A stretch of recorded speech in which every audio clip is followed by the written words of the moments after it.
Hello dear students, बहुत बहुत स्वागत अपने YouTube channel commerce with Sanjeev sir में। और आज हम लोग व्यावसायिक अर्थशास्त्र में अगला चैप्टर लेकर के आए हैं जिसका नाम है उत्पादन फलन। और उत्पादन फलन में सबसे पहले हम इसके अर्थ की बात करेंगे। देखो क्या होता है उत्पादन फलन। अगर आप बुक से पढ़ोगे तो आपके लिए बहुत टफ लगेगा, लेकिन हमारे चैनल पर आने के बाद में अगर आप वास्तव में सारे वीडियोज अगर क्रम से देखते हो तो कुछ भी ऐसा नहीं होगा जो आपके समझ में नहीं आएगा।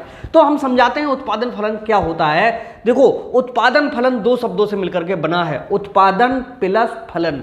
अब उत्पादन का मतलब क्या होता है? उत्पादन का मतलब ये होता है कि कोई भी कच्ची वस्तु या वो रॉ मटेरियल जो केवल और केवल किसी वस्तु को बनाने के योग्य है उसमें उपयोगिता पैदा कर देना हमारा उत्पादन कहलाता है। सपोज करिएगा कि जैसे ये जो पेन हमारे हाथ में है, अगर ये सिर्फ कच्ची प्लास्टिक होती तो क्या होता, इसमें कोई उत्पादकता नहीं थी, हमारे यूजेबल नहीं था, किसी के काम का नहीं था, क्योंकि कच्ची प्लास्टिक तो बस प्लास्टिक के रूप में है, यानी वो पड़ी हुई है। लेकिन जैसे ही प्लास्टिक को पिघला करके एक निश्चित शेप दे दी गई और इसमें एक उपयोगिता पैदा कर दी गई कि नहीं इससे हम आपको पढ़ा सकते हैं, तो यही चीज हमारी क्या हो गई, उत्पादन हो गया।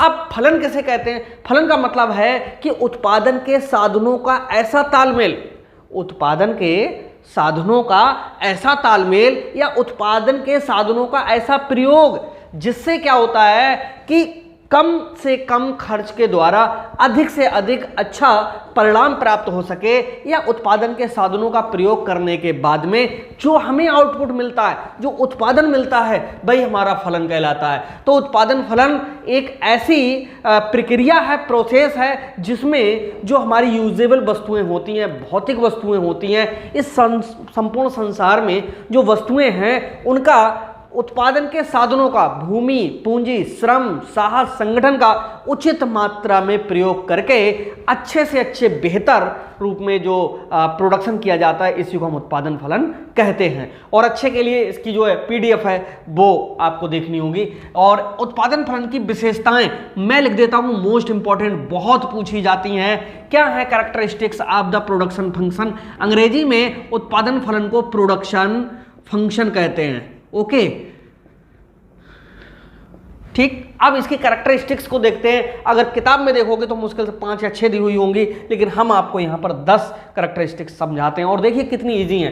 पहला है वस्तु की भौतिक मात्रा से संबंध। जो उत्पादन फलन होता है वो सीधे सीधे वस्तुओं की कल्पना नहीं करता, गुणवत्ता की बात तो बाद में करता है, सबसे पहले भौतिक मात्रा की बात करता है। जैसे ये पेन 1 बनाने, 10 बनाने, 100 बनाने, 1000 बनाने, 5000 बनाने, 10,000 बनाने, 1 लाख बनाने, कितने मात्रा में बनाने हैं। So guys further we can say that here it is indicate the actual quantity of the production, यानी वस्तु की भौतिक मात्रा से सीधे सीधे ये रिलेटेड होता है।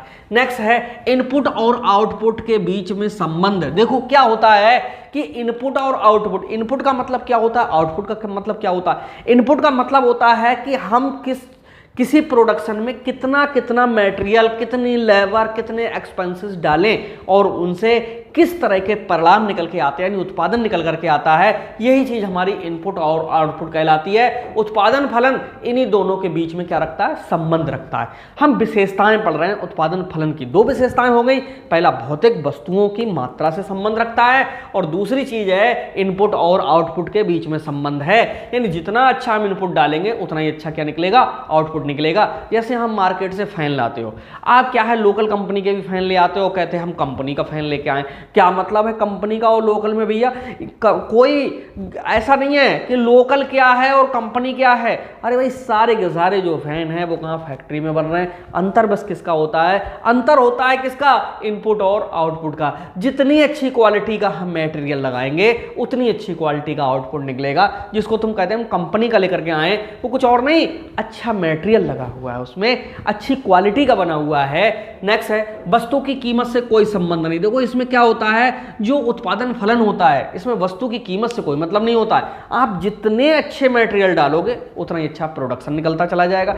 जितने अच्छे से यहाँ पे यूज करोगे उत्पादन के साधनों का उतना ही अच्छा परिणाम मिलता चलेगा। वस्तु की कीमत तो लागत आपके मटेरियल पर डिपेंड करती है। जैसे ये पेन आप अगर हल्की और कम अच्छी प्लास्टिक के बनाओगे तब भी यही शेप आएगी, और बहुत बढ़िया प्लास्टिक के बनाओगे तब भी यही शेप आएगी। ये तो आपकी क्वालिटी पे डिपेंड करता है, कीमत से कोई मतलब नहीं होती है, क्योंकि मशीनें काम कर रही हैं तो वो कर रही हैं, उनके लिए इससे कोई मतलब ही नहीं होता है कि आप किस तरह का प्रोडक्शन कर रहे हो। इंजीनियरिंग अवधारणा मात्र, ये एक चीज और बताई गई है कि उत्पादन फलन केवल इंजीनियरिंग अवधारणा है, यानी सोच है कि किसी भी जो उत्पादन के साधन को किस मात्रा में लगाएंगे तो किस तरह का उत्पादन होगा। इसके लिए केवल एक सोच विचार का वर्क है, बाकी कुछ नहीं है।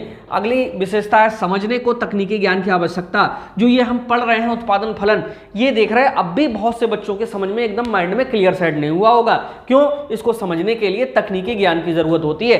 ये टेक्निक ज्ञान क्या होता है? टेक्निक ज्ञान ये होता है कि जैसे आपने कभी भी मकान बनते हुए देखे होंगे, तो उसमें क्या होता है, कितने मात्रा में सीमेंट यूज करना है, कितने मात्रा में मोरंग यूज करना है, कितने मात्रा में जो सैंड के साथ में जो गिट्टी मिलाई जाती है, बजरी जिसके लिए कहते हैं, पत्थर जो टूटा हुआ होता है उसको मिलाया जाए, तो ये सबका एक मतलब रेशो होता है, अनुपात होता है। उसको इंजीनियर लोग बताते हैं कि इसको किस किस मात्रा में यूज किया जाए। तो वो कैसे बता देते हैं? उनको टेक्निक ज्ञान होता है। वो सोचते हैं कि नहीं इतने में इतना मिलाओगे तो वो फटेगा नहीं, चटकेगा नहीं, टूटेगा नहीं। ठीक है। नेक्स्ट है निश्चित समयावधि। उत्पादन फलन के लिए क्या होता है? टाइम पीरियड होता है। टाइम पीरियड जो होता है इसका कैसा होता है? फिक्स्ड होता है।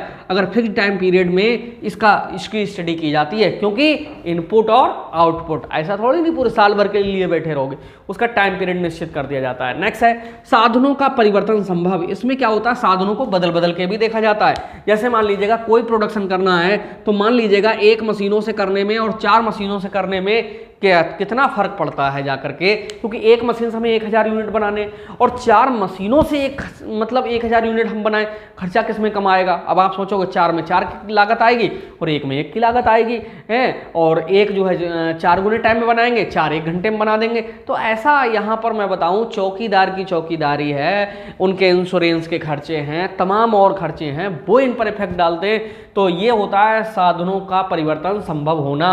नेक्स्ट है साधनों की प्रयुक्त मात्रा का अध्ययन। जो उत्पादन फलन है उसमें किस सोर्स को किस मात्रा में प्रयोग किया गया है, इसकी भी स्टडी की जाती है। यानी कितनी मात्रा में भूमि का प्रयोग हुआ, कितने में पूंजी का, कितने में श्रम का, कितने में साहस का, कितने में संगठन का, तभी तो हम समझाएंगे। लेकिन इन सब चीज़ों से आप यहाँ पर एकदम एक्चुअल रूप में नहीं पहुँच पाओगे। लेकिन कोई भी हम प्रोडक्शन करते हैं तो आपको ये देखना होगा कि उसमें किस किस चीज़ की कितनी कितनी मात्रा प्रयोग में हो रही है, इसकी स्टडी की जाती है। अर्थशास्त्र का मुख्य अध्ययन क्षेत्र यानी उत्पादन फलन है, वो इकोनॉमिक्स का एक इम्पॉर्टेंट जो फील्ड है स्टडी करने का, क्योंकि हम कैरेक्टरिस्टिक्स पढ़ रहे हैं और विशेषता ये है कि अर्थशास्त्र का मुख्य अध्ययन क्षेत्र है उत्पादन फलन।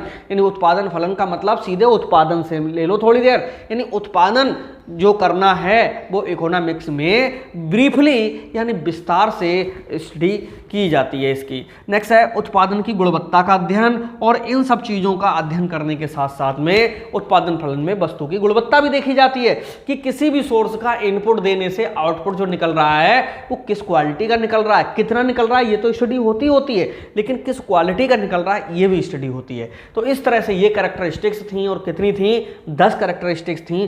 पूरा आपका बीकॉम का कोर्स हमारे यूट्यूब चैनल पे अपलोडेड है। ओके, तो वहां से आप इसको देख लीजिएगा और अच्छे से समझने का प्रयास कीजिएगा। हम इसी तरह से पूरा का पूरा कोर्स आपको हम देते रहेंगे। तो मिलते हैं नेक्स्ट वीडियो में, तब तक के लिए बाय बाय।